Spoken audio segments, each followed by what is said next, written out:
നമസ്കാരം. ലോകക്രമം മാറ്റിമറിക്കാനുള്ള തീരുമാനത്തിലാണ് American president Donald Trump.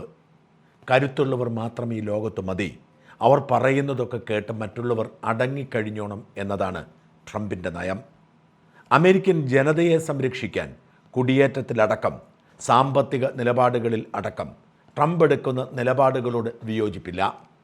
എന്നാൽ ലോകത്തെ ഏറ്റവും ശക്തിയുള്ള രാജ്യമെന്ന നിലയിൽ മറ്റ് രാജ്യങ്ങളോട് ട്രംപ് കാണിക്കുന്ന സമീപനം ജനാധിപത്യത്തിൽ വിശ്വസിക്കുന്നവർക്ക് അംഗീകരിക്കാൻ കഴിയില്ല. പ്രത്യേകിച്ച് ചരിത്രപരമായി അമേരിക്കയുമായി നല്ല ബന്ധം സ്ഥാപിക്കുന്ന മറ്റ് പാശ്ചാത്യ രാജ്യങ്ങളുടെ കാര്യത്തിൽ. ഇന്ത്യയുടെ കാര്യവും അങ്ങനെ തന്നെയാണ്. കഴിഞ്ഞ 2 പതിറ്റാണ്ടായി മെച്ചപ്പെട്ടു വരുന്ന ബന്ധമാണ് അമേരിക്കയുമായി ഇന്ത്യക്കുള്ളത്.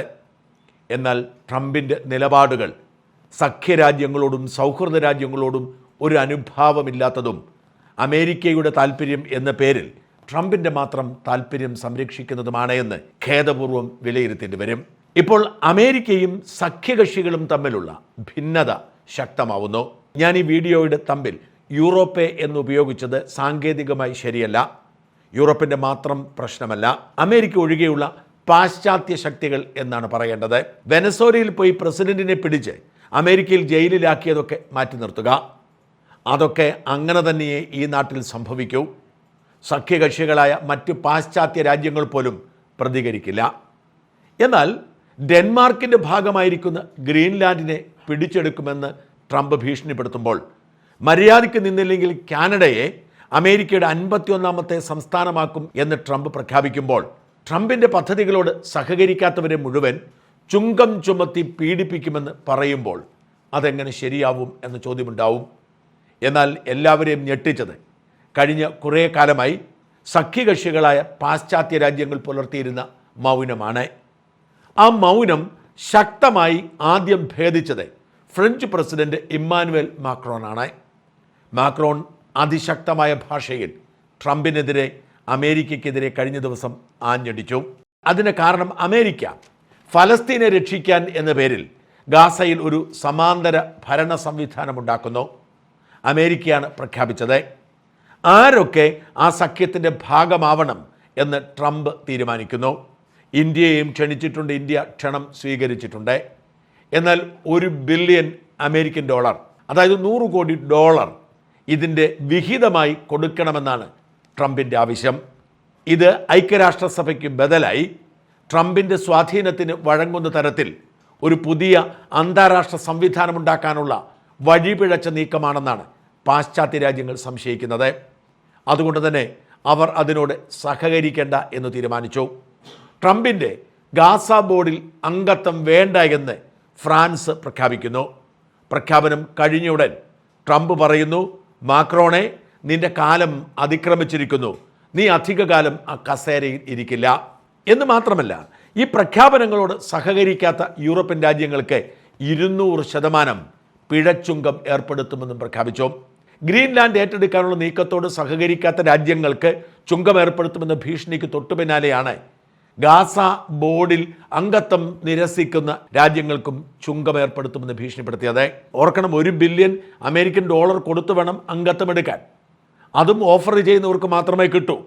അവർ ഓഫർ നിരസിച്ചാൽ അവരുടെ മേൽ ചുങ്കം ഏർപ്പെടുത്തും, 200% ചുങ്കം ഏർപ്പെടുത്തും. ഇതാണ് ട്രംപിൻ്റെ പ്രഖ്യാപനം. ആരും മിണ്ടാതെ ഭയപ്പെട്ട് കഴിയുന്ന കാലം ഇനി നടക്കില്ല എന്ന് ഇമ്മാനുവൽ മക്രോണ് തോന്നുകയും, ഇമ്മാനുവൽ മക്രോൺ ആരുടെയും അടിമത്തത്തിൽ ജീവിക്കാൻ ഞങ്ങൾ ആഗ്രഹിക്കുന്നില്ല, യൂറോപ്പ് ഒരുത്തൻ്റെയും അടിമയല്ല, യൂറോപ്പിന് തനതായ ഒരു സംസ്കാരമുണ്ട്, ആ സംസ്കാരം ഞങ്ങൾ ഉയർത്തിപ്പിടിക്കും, ഭയപ്പെടുത്തി ബ്ലാക്ക് മെയിൽ ചെയ്ത് ഞങ്ങളെ വിരട്ടാം എന്ന് കരുതണ്ട, ഈ കാലമാകെ മാറിയിരിക്കുന്നു, കരുത്തുള്ളവൻ വിജയിക്കും, കരുത്തുള്ളവൻ്റെ കാലം എന്ന തരത്തിലേക്ക് മാറിയിരിക്കുന്നു എന്ന് പ്രഖ്യാപിക്കുകയായിരുന്നു മാക്രോൺ. സ്വിറ്റ്സർലൻഡിലെ ഡാവോസിൽ നടക്കുന്ന വേൾഡ് എക്കണോമിക് ഫോറത്തിൽ പങ്കെടുക്കാനെത്തിയ ട്രംപ് മാക്രോൺ ധരിച്ചിരിക്കുന്ന സൺഗ്ലാസിനെ പോലും പരിഹസിച്ചുകൊണ്ടാണ് ഫ്രഞ്ച് ജനതയെ വെല്ലുവിളിച്ചത്.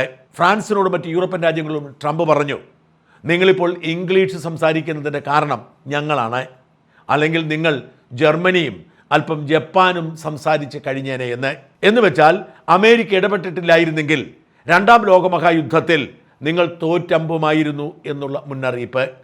ഇത്തരത്തിൽ ട്രംപ് അതിര് കടന്ന് അധിക്ഷേപിച്ചുകൊണ്ട് കടന്നു പോകുന്നു. അതിനിടയിൽ ലോകത്തെ ഞെട്ടിച്ചുകൊണ്ട് ഒരു പ്രസംഗം പുറത്തേക്ക് വരുന്നു. പതിവിൽ നിന്ന് വ്യത്യസ്തമായി ദാവോസിൽ കനേഡിയൻ പ്രധാനമന്ത്രി മാർക്ക് കാർണി അതിശക്തമായൊരു പ്രസംഗം നടത്തുന്നു. സാധാരണഗതിക്ക് ദാവോസ് പോലുള്ള വേദികളിൽ പ്രസംഗിക്കാൻ രാഷ്ട്രതലവന്മാരെത്തുമ്പോൾ അവർ കൃത്യമായി ഔദ്യോഗിക നിലപാടിനുള്ളിൽ നിന്നുകൊണ്ടുള്ള എഴുതി തയ്യാറാക്കിയ പ്രസംഗമാണ് വായിക്കുന്നത്. എന്നാൽ മാർക്ക് കാർണി അതിശക്തമായ ഭാഷയിൽ ആഞ്ഞടിച്ചു.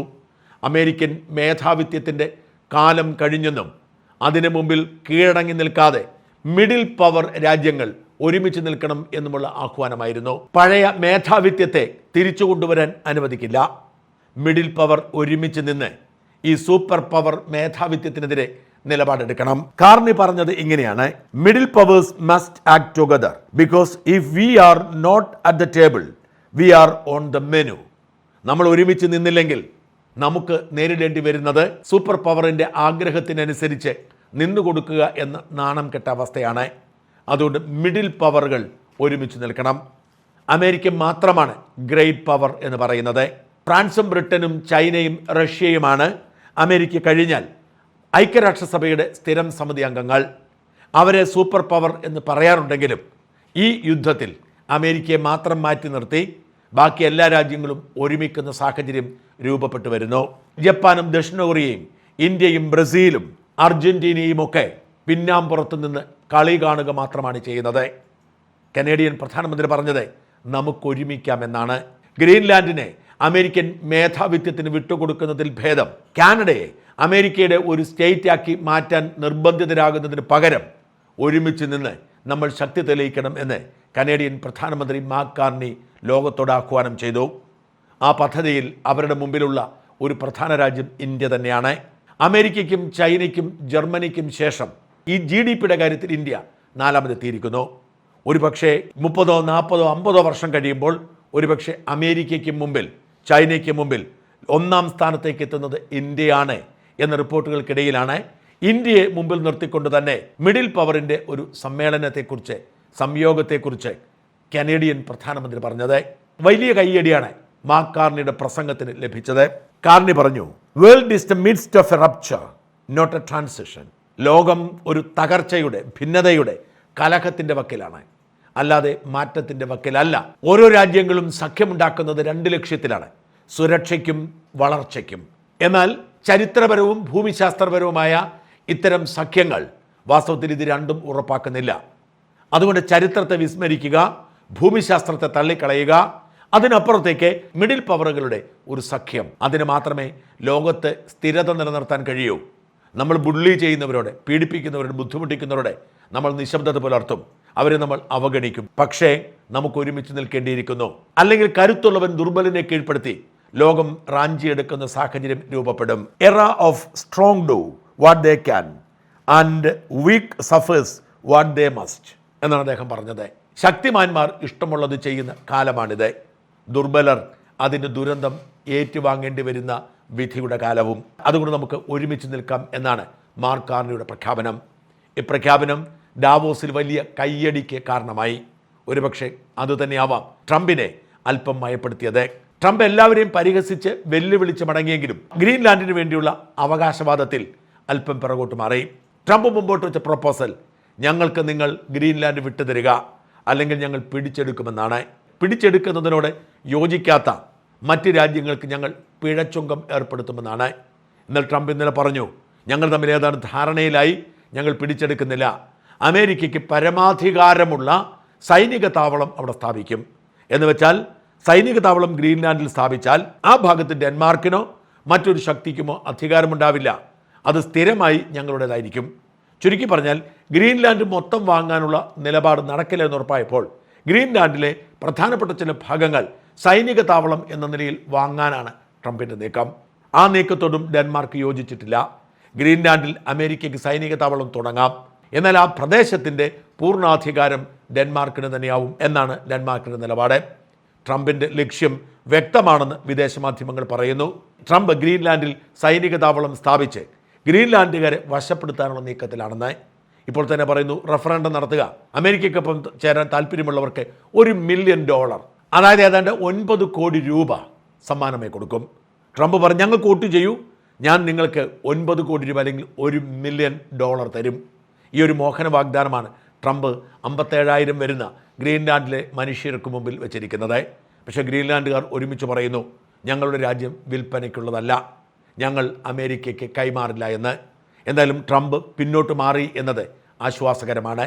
ഇന്ത്യ അടക്കമുള്ള മധ്യശക്തികളെ മുമ്പിൽ നിർത്തിക്കൊണ്ട് ലോകത്തിന് പുതിയൊരു ക്രമം സൃഷ്ടിക്കാൻ യൂറോപ്പിലെ രാജ്യങ്ങൾ, പ്രത്യേകിച്ച് നാറ്റോ സഖ്യരാജ്യങ്ങൾ, പാശ്ചാത്യ രാജ്യങ്ങൾ രംഗത്ത് വരുമ്പോൾ, അതിന് കാനഡ പോലൊരു രാജ്യം ശക്തമായ അടിത്തറ ഒരുക്കാൻ ഒരുങ്ങുമ്പോൾ തീർച്ചയായും ട്രംപിന് പിന്നോട്ട് മാറേണ്ടി വരും. അല്ലെങ്കിൽ ലോകത്തിൽ 3 ക്രമങ്ങൾ രൂപപ്പെടും. അമേരിക്ക ഒരിടത്ത്, റഷ്യയും ചൈനയും ഒക്കെ ചേരുന്ന മറ്റൊരു സഖ്യം, ഒപ്പം യൂറോപ്യൻ രാജ്യങ്ങളും കാനഡയും ഒക്കെ ചേരുന്ന ഒരു സഖ്യം. 3 സഖ്യത്തോടും അടുപ്പമുള്ളവർ എന്ന നിലയിൽ നിർണായക റോളിലേക്ക് മാറുക നമ്മുടെ ഇന്ത്യ തന്നെയായിരിക്കും.